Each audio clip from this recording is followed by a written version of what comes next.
TV భక్తి సమాచారం WhatsApp ఛానల్లో జాయిన్ అవ్వండి. అన్ని విశేషాలు ఎప్పటికప్పుడు తెలుసుకోండి. శ్రీ గురుభ్యో నమః.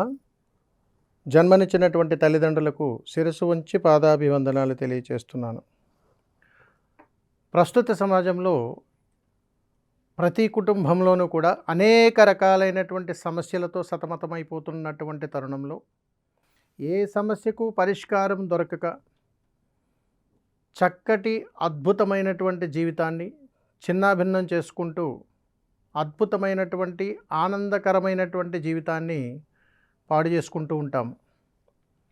ఇలాంటి వాటికి సనాతన ధర్మంలో అద్భుతమైనటువంటి పరిష్కార మార్గాలు ఉన్నాయి.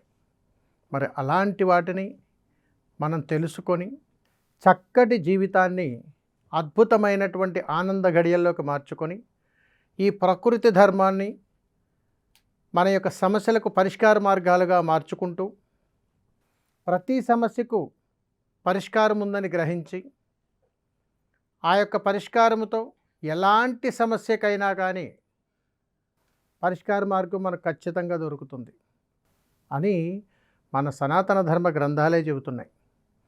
వీటికి కావాల్సిందల్లా కాస్త సమయాన్ని కేటాయించగలిగితే సరిపోతుంది. మరి ఇంకెందుకు ఆలస్యం?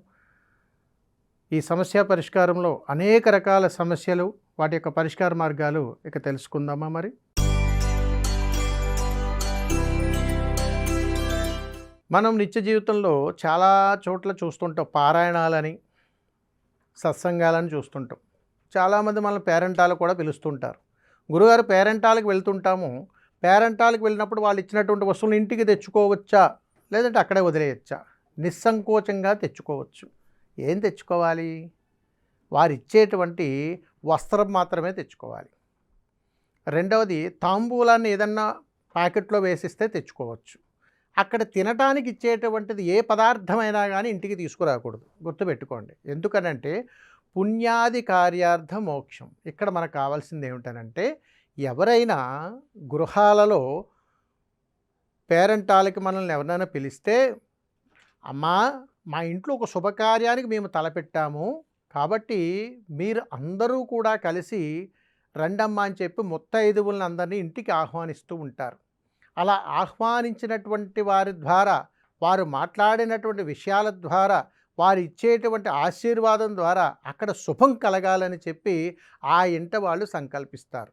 అలా సంకల్పించినప్పుడు తిరుగు ప్రయాణం మనం చేసేటప్పుడు నుదుటి ధారణ తిలకం చేసి మన చేతికి తాంబూలాన్ని, ఒక వస్త్రాన్ని అవసరం మేరకు వారు చేసుకునేటువంటి కార్యక్రమాన్ని బట్టి మనకి ఇస్తారు.